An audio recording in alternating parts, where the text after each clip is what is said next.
बिस्मिल्लाहिर्रहमानिर्रहीम। अस्सलाम वालेकुम नादरीन, आप यूट्यूब चैनल देख रहे हैं। मैं इमरान खान।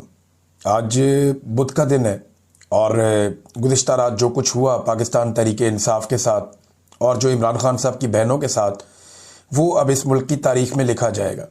रात को इन्होंने तशद्दुद किया, सर्द और ठिठरती हुई रात के अंदर वहाँ पे बुजुर्ग ख़वातीन के ऊपर इन्होंने वाटर कैनन का इस्तेमाल किया, ठंडा पानी उनके ऊपर फेंका और ये बहुत बड़ी बहादुरी का सबूत दिया पाकिस्तान की फोर्सेस ने। पुरअमन एहतजाज था और सारे लोग अब उसके ऊपर आवाज़ उठा रहे हैं। आलमी सतह पे पाकिस्तान के अंदर लोगों को बहुत तकलीफ़ हुई कि हुकूमत ने ज़्यादती की है। पुरअमन एहतजाज करना हर पाकिस्तानी शहरी का हक़ है और आईने पाकिस्तान इस बात का इख्तियार देता है। आईने पाकिस्तान इस बात की ज़मानत देता है कि आप पुरअमन एहतजाज कर सकते हैं, लेकिन पुरअमन एहतजाज के लिए बैठे हुए लोगों को ठंडा पानी फेंक कर सर्दी रात में उन्हें वहाँ से मुंतशिर करना, जिसमें कई लोग ज़ख्मी भी हो गए। मैंने बताया कि उसमें शायद खटक काफ़ी ज़ख्मी हो गया, कुछ और लोग ज़ख्मी हो गए। तो ये बड़ी ज़्यादती इन्होंने की और इनको मिला क्या? अलीमा खान जाते हुए ये कह कर गई कि मैं मंगल को फिर आऊँगी, यानी मंगल तो दोबारा आएगा और वो मंगल को फिर आएगी। तो ये रियासत की एक नाकामी है। रियासत हमेशा वो रास्ते ढूंढती है जहाँ पे वो उस सिलसिले को रोके जिससे वो परेशान हो रही है, ना कि वो फॉर द टाइम बीइंग किसी चीज़ को कंट्रोल कर ले और वो चीज़ उससे बड़ी होकर सामने आ जाए। ये रियासत की नाकामी का मुंह बोलता सबूत है। इनके पास कोई हल नहीं है, एक के बाद एक नमूना लॉन्च करते हैं और मिलता कुछ नहीं है। फजलुर रहमान साहब भी इसके खिलाफ बोल उठे। फजलुर रहमान साहब ने कहा जी देखें, पुरअमन एहतजाज करना हक़ है लोगों का और मैं शदीद मजम्मत करता हूँ जो कुछ भी किया गया रात के वक्त। फिर उन्होंने कहा कि कैदी से मुलाकात करना उनके ख़ानदान वालों का एक बुनियादी हक़ है और ये मुलाकातें नहीं रोकी जानी चाहिए। ये ज़्यादती की जा रही है, अरकान असम्बली के साथ वहाँ पे बड़ी ज़्यादती की गई है। इस पे फजलुर रहमान साहब ने आवाज़ उठाई। सुहेल अफरीदी का भी रद्द अमल आया, वज़ीर आला खैबर पख्तूनख्वा का। वो ये कह रहे हैं ये जुल्म, जबर और फस्तायत सब लिखा जा रहा है और सब याद रखा जाएगा।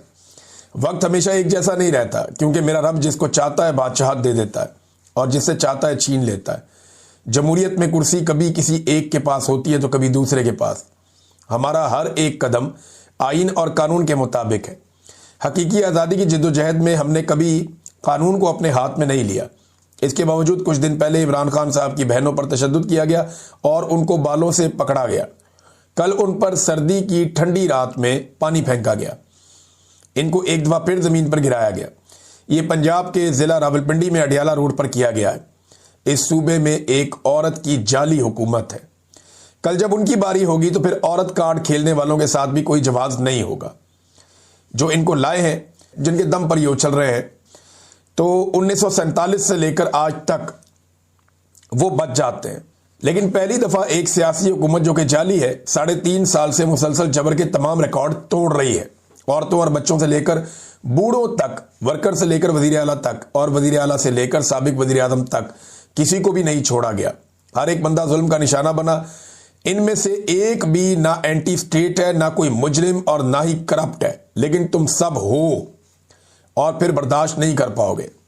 यानी तुम्हारे साथ ये सारा कुछ होगा, तुमसे फिर बाद में बर्दाश्त नहीं होगा। आगे बुशरा बीबी के बारे में, इमरान खान के भांजे के बारे में लिखा है। फिर उन्होंने ये भी लिखा कि कोई केस हो या ना हो, औरत का बीवी होना, बेटी होना या बहन होना, कोई एक चीज़ भी काम नहीं आएगी। ये इस मुल्क में कर दिया गया है। ये सब लिखा जा रहा है और सब याद रखा जाएगा। देखिए ये जो कर रहे हैं ना, बुशरा बीबी तो गैर सियासी खातून है। इमरान खान साहब का तो स्टेटमेंट बाहर आता है ना, जिससे डर है। या आसिम मुनीर को पसंद नहीं है कि इमरान खान साहब उन्हें जहनी मरीज किया और ये बड़ा इशू बन गया है। ये इतना बड़ा इशू बन गया है जहनी मरीज का लफ्ज़ कि ये आसाब पे सवार हो गया मिलिट्री एस्टेब्लिशमेंट की। इमरान खान साहब की एक खूबी है कि वो जिस शख्स को जो लफ्ज़ दे देते हैं या जिसके बारे में जो बोलते हैं, लोग फिर उसको उसी तरह से देखना शुरू हो जाते हैं और थोड़े अरसे के बाद उसका इमेज ही वो बन जाता है। ये प्रॉब्लम है। अब इमरान खान साहब ने आसिम मुनीर साहब को ज़हनी मरीज का खिताब दे दिया कि ये ज़हनी मरीज है। अब हर इवेंट के बाद लोगों को लगता है कि शायद ये ऐसे ही है। अब जो गुज़िश्ता रात हुआ, कोई नॉर्मल ज़हन का आदमी तो ये नहीं कर सकता, जिसका भी फैसला था रात को, ये जो कुछ भी किया गया, एक नॉर्मल जहन वाला आदमी 70 साल से बड़ी उम्र की खवातीन, उनको वाटर कैनन के साथ ज़मीन पे तो नहीं फेंक सकता। तेज धार पानी के साथ उनको जख्मी तो नहीं कर सकता। नॉर्मल दिमाग के आदमी ये नहीं करते। तो ये जो इमरान खान कहता है वो फिर ये साबित करने में तुल जाते हैं सारे के सारे, और बजाय इसके कि कोई अकल को हाथ डालें, को थोड़ा अकलमंदी का सबूत दें। यानी कोई आसिम मुनीर साहब के आसपास ऐसा कोई आदमी नहीं है जो उनको ये बताए कि जनाब ये आपका मुकाम नहीं है, इन चीज़ों से बाहर निकलें, इमरान खान की मुलाकातें खोलें, तनकीद होती है तो उसको बर्दाश्त करें।